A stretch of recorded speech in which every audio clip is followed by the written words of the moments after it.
couple Mhm. of questions for you. How has the changes in the economic landscape over the 6 months, what kind of impact have you seen in terms of the overall marketing landscape? And then how has that impacted the way that Clearbit is going to market and the kind of marketing that it's doing now versus what it did last year?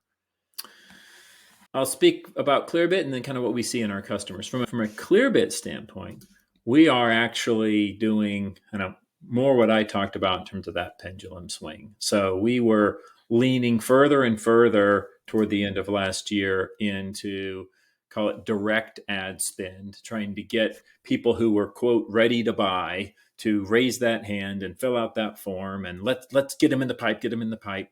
And we still do some of that, but our focus now is more on, okay, look, our prospects are very smart people. They know how to get a hold of us when they want to. Let's focus more on things like the weekly visitor report, like the intent-based outreach playbook, which we just published today. Let's assume that with content and with tools and with real empathy and educational bend to what we're doing, they'll raise their hand when they're ready. I don't need a team to chase them saying, "Hey, you ready to raise your hand? You ready to raise your hand?" And in the same way that maybe things were feeling for a while. We're swinging in that direction, and it is a longer term bet. We're somewhat fortunate in that Clearbit's role in company's stack of really helping you get more out of the stack you have and wring more pipeline out of your existing investments. Those things fit pretty well with a tighter budget atmosphere, right? We're benefiting from some of that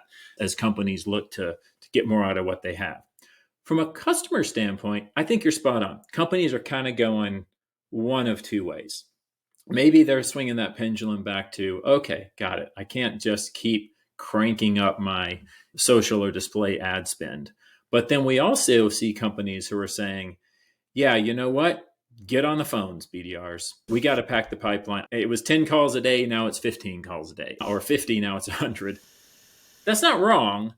But for those customers, we're trying to do everything we can to help them make sure they optimize that motion. They've got as much intelligence, as much relevance, as much intent signal to work from as they do that more aggressive outreach. I think it kind of depends on what market you're in and what kind of motions will work for you. But I think you're absolutely right. There's a lot of pressure out there.